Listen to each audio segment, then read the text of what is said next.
Hello, my name is Jack Dangermond, and I want to join Hugo in welcoming all of you to the Inspire Conference this year. Thank you, Hugo, for inviting me to speak for a couple of minutes. What I want to do is talk first about the purpose of this meeting. It's about creating a next generation geospatial digital ecosystem. That may be the big picture, but as many of you know, these conferences often result in interpersonal connections and sharing of information, learning from each other. That's actually the real power of getting together in this way. I really wish I could be there physically and we could be all together, but you know, COVID did it this year. So nevertheless, another objective that I'll simply say at the beginning of this meeting is this effort, particularly relevant for this year, is about enabling a sustainable future. You are a very special collection of people coming from many different backgrounds. You're a kind of community of geospatial professionals, and your work is amazing. It's already addressing in many ways, through the creation of data, many of our world's challenges, creating a more sustainable future. Examples include environmental monitoring and assessment. Across the world, you and your colleagues are building a more sustainable environment. You are often doing urban design and planning, whether it be in the Brandenburg region in Germany or redeveloping the city of Paris or hundreds and hundreds of other examples like it. Many of you are focused on mobility, transportation, energy, infrastructure management, not only taking care of assets, but also looking at developing renewable energy on many frontiers. All of this requires geographic information. I'd like to share a few weeks ago I read Mario Palma's great book on how they created INEGI in the 1980s, the scientific, statistical, as well as mapping agency in Mexico. He said in his book, the lack of understanding of our reality is one of the critical greatest risks that our society globally is facing. Later in his book, he said, our future depends upon creating and applying that understanding. And for you particularly, for you and me, these are powerful words because they really speak to the idea of creating geospatial infrastructure on many fronts. Our world is complex and highly interrelated. It's a kind of ecosystem that's changing rapidly. And while we pretend that we know, the fact is that the world we live in is not well known. It's fragile and rich in biodiversity, but it's changing, increasingly dominated by human activities, the human footprint. Some geologists are beginning to call this the Anthropocene epoch. And this is happening because, on many fronts, our world is being challenged because we as humans are living carelessly and unsustainably. And it's frankly threatening our future. At the beginning of this conference, it's important to look at the common themes that are threatening us.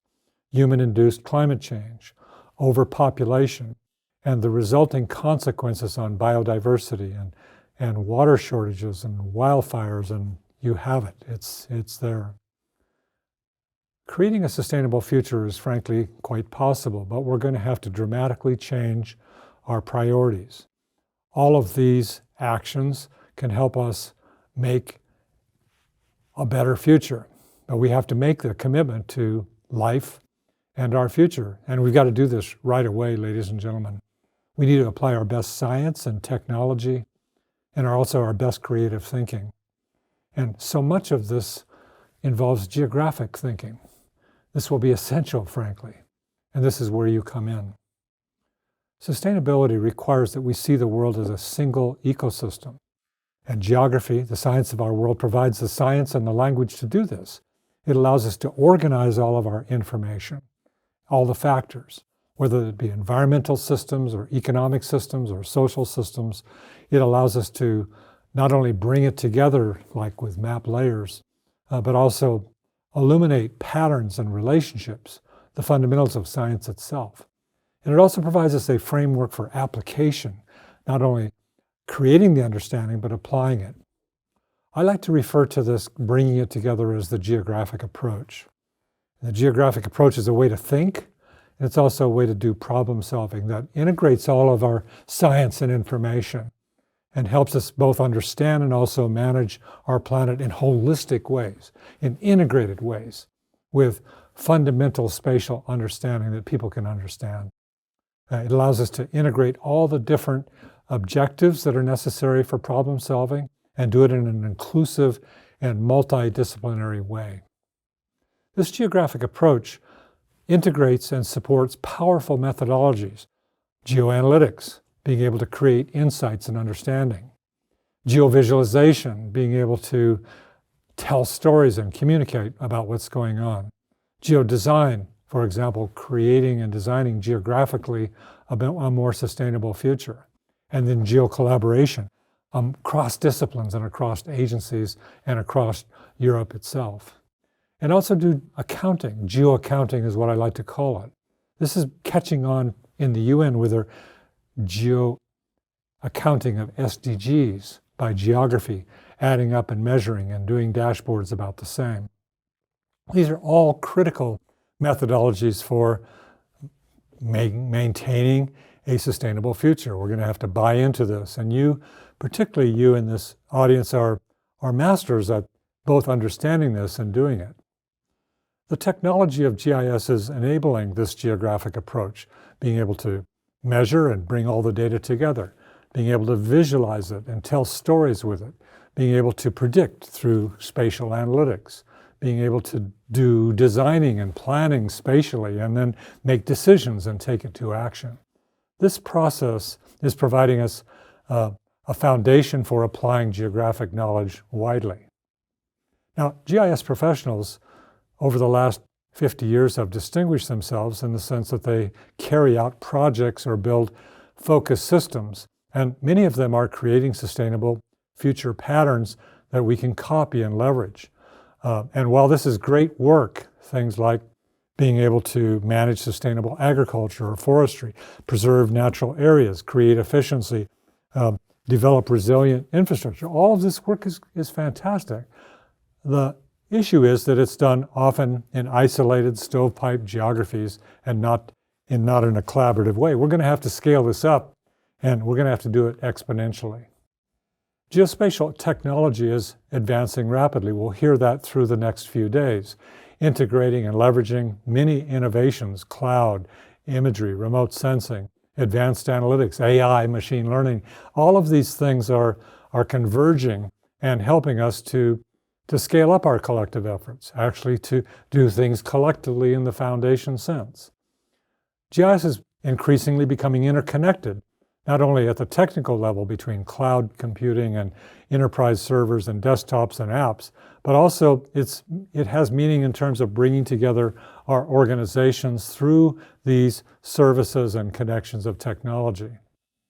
Geospatial infrastructure is emerging. It's a kind of transformational step. It's a big step. It's not just automation. It's really bringing it together with shared geospatial services, not in rigid formats, but in open, fair-based, principled services, and making it available through portals for discovery and access, and then support in apps for everyone.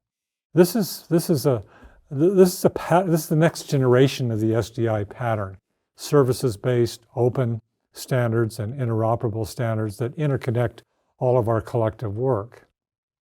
This geospatial infrastructure is already here. It's being deployed in individual organizations, but it's also being deployed at a massive global scale with millions of users, deploying and sharing tens of millions of open data sets, making maps in the numbers of billions of maps a day. And this is creating a new kind of, I would say, global information system or a nervous system for our planet that'll drive and support creating more sustainability.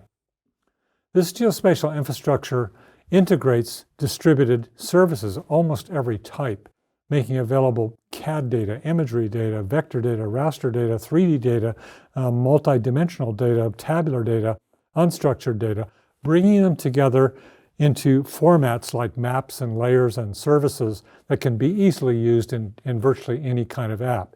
Powerful desktop apps, or massively deployed mobile apps, or pervasive web apps with the power to reach the whole planet. This is intriguing because it means, like the COVID map of Johns Hopkins, which involved making, I think it was about 2.2 trillion maps were made from that one website. It opened up people's eyes to what was going on with COVID in a rapid way. While there's no vaccine for climate change, we can at least make people aware pervasively at what's going on. Advanced analytics are also integrated into this infrastructure, so I can ask that predictive modeling or spatial temporal modeling or operations with big data be performed. Imagery and raster analytics are now becoming pervasive in the cloud, so I can upload my imagery or vector raster data, bring it together into a data cube and do powerful analytics. And GeoAI and machine learning are just very exciting frontiers that are going to make us smarter as we implement these levels of infrastructure. Here I'm talking about distributed servers and services that interconnect the fabric of the infrastructure. Also, we're seeing an interesting trend, that is that big companies, IT companies, are embedding geospatial infrastructure maps and apps and services into their apps, like Adobe or like Amazon or like Autodesk's in their engineering settings, or SAP, geospatially enabling and mapping from a geographic perspective their particular activity in the general IT infrastructure. This is going to integrate your way of thinking, geographic thinking, into every operation, into every kind of workflow. That's certainly the vision that we aspire to do. And big data is right there. These massive data collections of transactional data or the imagery data are not only going into the cloud directly, but also being able to be served into powerful applications in both the web as well as the mobile and desktop environments. Geospatial hubs are a new pattern. They're really organizing initiatives and teams and activities, using geography and maps as a kind of social media to bring individuals together around common issues and initiatives, as well as interconnecting organizations like the Red Cross and an emergency management organization, mixing them around common goals. This is, again, is realizing with real technology the vision of what people have envisioned for years in Inspire. Our world, the world you and I live in, is increasingly being challenged, and I've attempted to cover that in a few short slides. And we're going to have to be collectively responsible for its future. This is, again, really important at the beginning of this conference to underline that your field, the geographic approach, the geospatial infrastructure, the emerging technology, and the science are all providing us a practical means to be more effective in our respective organizations and as collaborations. But they're not going to be enough. You are going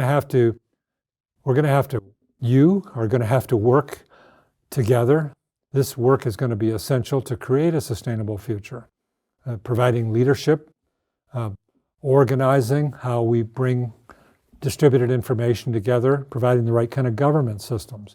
It involves applying with the latest tools and methods and creating applications that are creative. It involves having the right kind of social relationships, politically and so forth, to collaborate. And then especially I want to emphasize for you, this audience, going all in and acting with urgency. The COP meetings that are coming up in the next week are going to be at the political level. We need to have the same kind of action-focused work at your level. I'll summarize by saying technology is making GIS more powerful. And there'll be lots of discussions about this during the week. And it will result in creating a global system and a European system. Inspire will certainly play a part of that. However, this sustainability vision that we really need to attain around the world requires more than technology. Here's where you come in.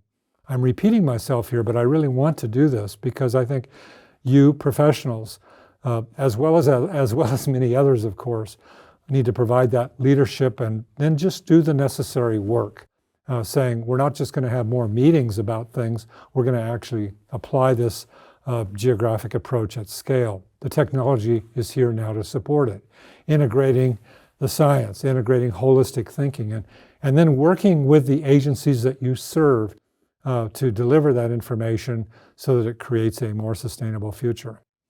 One of my good friends, Dr. E.L. Wilson at Harvard, a great ecologist, many of you have read his readings, I suspect, simply said to me last year, you know, Jack, we only have a short amount of time to decide about our future.